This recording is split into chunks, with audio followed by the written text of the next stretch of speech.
네, 오늘 데일리 브리핑에서는 퀀텀 FNA의 최원화 대표 연결합니다. 안녕하십니까? 안녕하십니까? 네, 최근에 이 한국에서 또 투자까지 이어지는 등 이 미국의 주식 시장에 아주 이 사자 분위기였었습니다. 그런데 며칠 전부터 이 등락폭이 너무나 커서 희비가 지금 엇갈리고 있는데 특히 이 기술주들의 하락세가 두드러지면서 이 기술주들이 버블이다라는 목소리도 높아지고 있습니다. 어떻게 생각하십니까? 근데 좀 지루한 얘기가 될 수 있는데요. 네.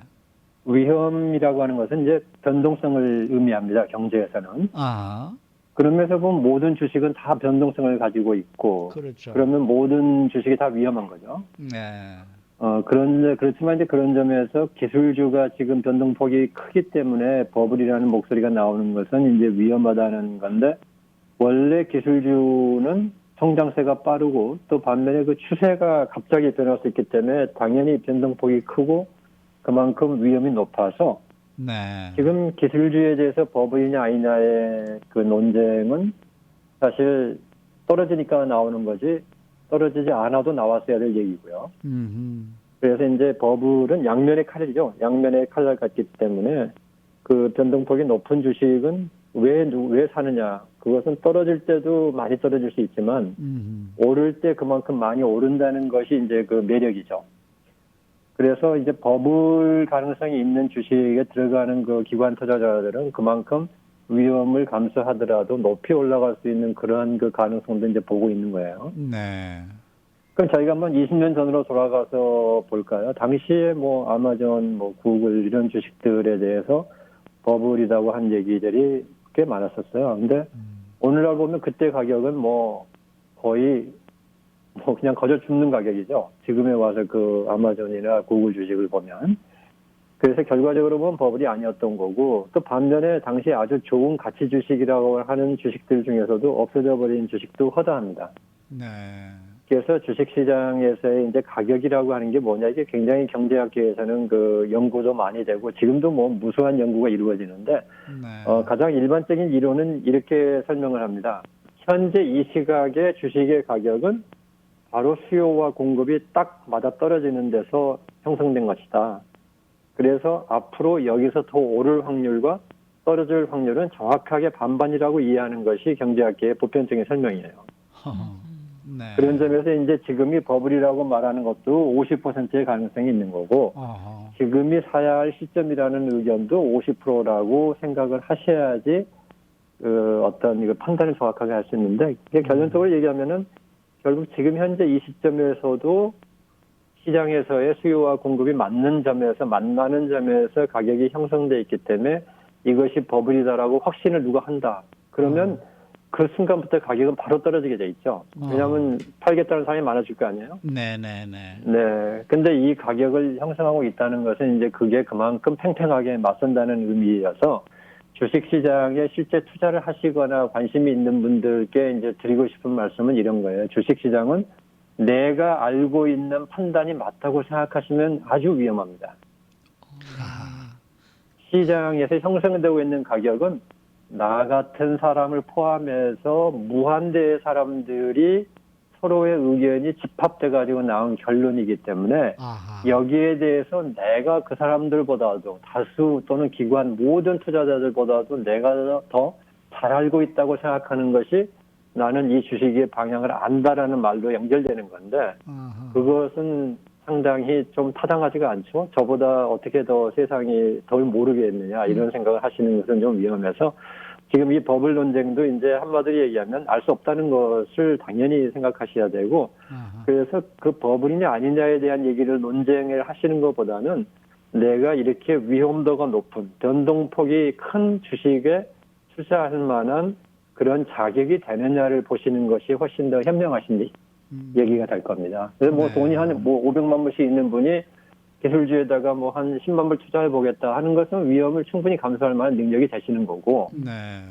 저 어떻게 해가지고 2만 불 정도 모으셨는데 그 알토란 같은 돈을 한번 여기서 크게 벌어보자고 투자하신 것은 그것은 너무 위험하다. 이제 이렇게 보시는 거니까 아하. 그 자신의 재정 상태, 그 다음에 제가 그 앞으로 그 몇 년 동안 투자를 해도 되느냐 여러 가지를 검토해가지고 내가 얼마만큼 버블일 가능성이 높은 위험도가 높은 주식을 투자할 수 있느냐 이쪽을 생각하시고 그쪽의 조언을 받으시는 것이 가장 현명한 일이라고 말씀을 드릴 수 있겠습니다. 네, 네, 네. 알겠습니다.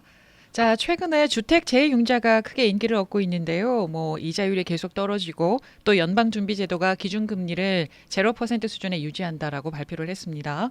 자, 그래서 경제적인 여유가 있는 경우에 재융자를 하면 금전적으로 절약을 할 수 있다. 뭐 이런 분석도 나오고 있거든요. 여기에 대해서 어떻게 전망하십니까? 네, 앞에 얘기한 것보다는 훨씬 쉬운 답이어서 저도 마음이 편합니다.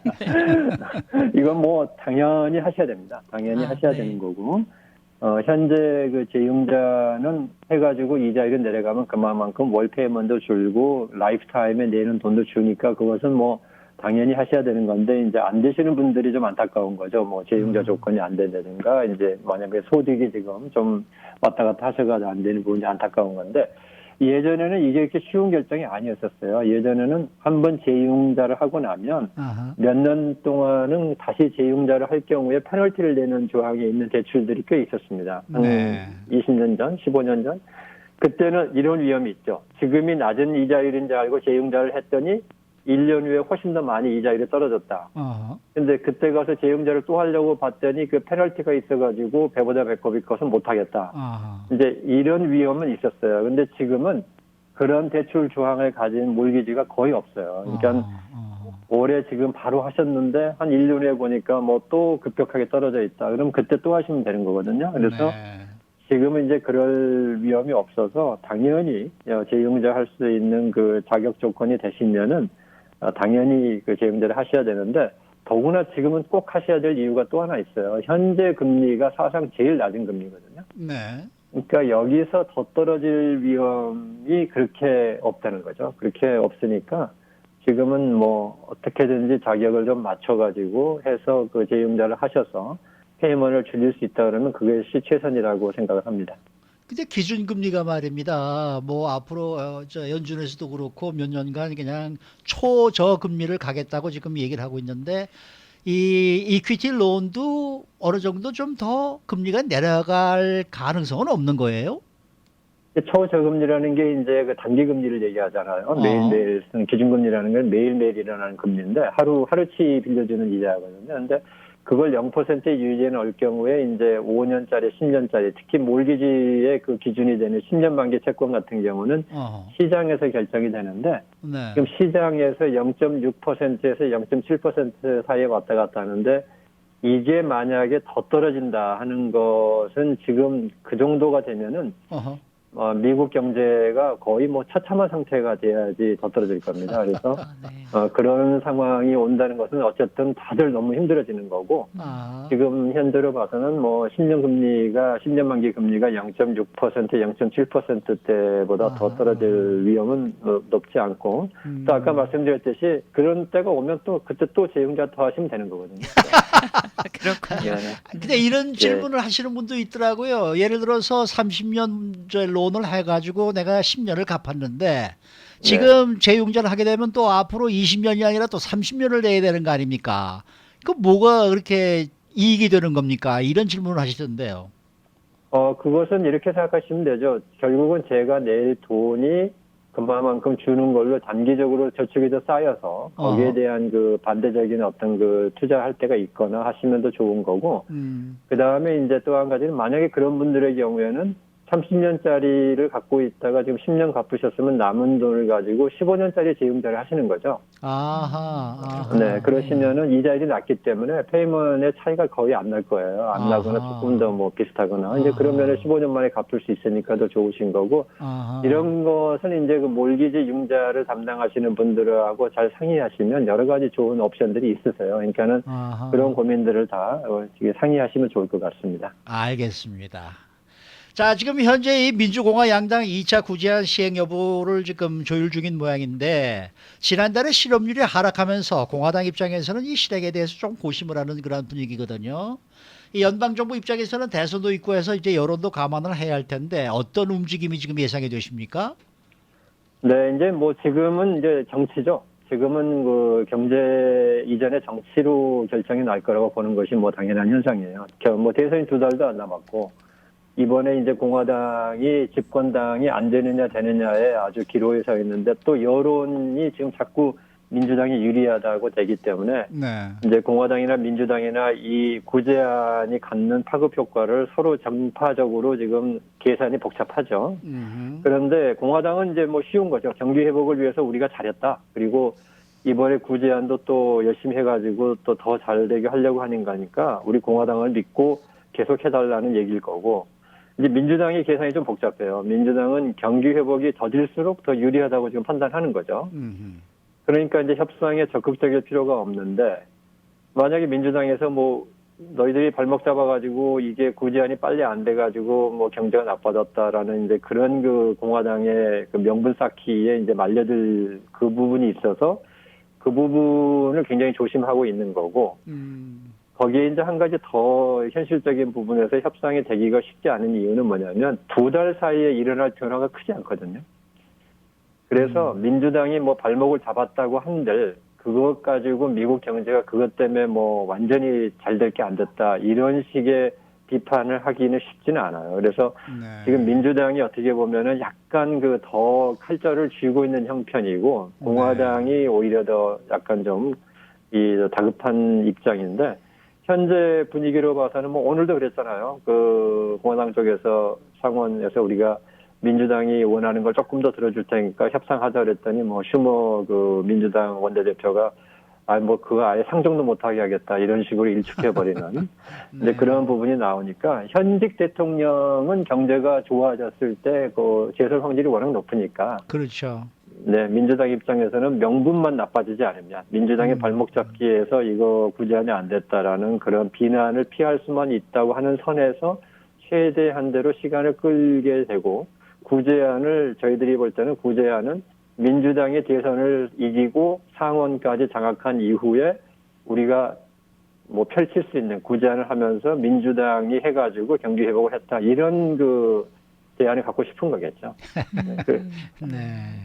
자, 거기에 또 이어서 조 바이든 부통령이 제조 부활 그리고 첨단 기술 기업에 대한 지원책을 골조라는 7천억 달러의 바이 아메리칸 경제 공약을 내세웠는데요.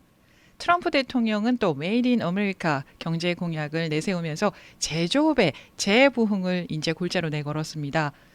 궁금한 거는 이 두 공약이 정치적인 공약으로 끝날 것인가 아니면 정말로 제조업 분야의 부활을 이끌 수 있을까 궁금합니다. 뭐 경제 부활을 정치적으로 만들 수 있다 그러면 얼마나 좋겠어요. 근데 지금까지 그 세계적인 추세를 보면 정치 쪽에서 경제를 이끌려고 해가지고 잘 되기보다는 안 되는 경우가 더 많죠.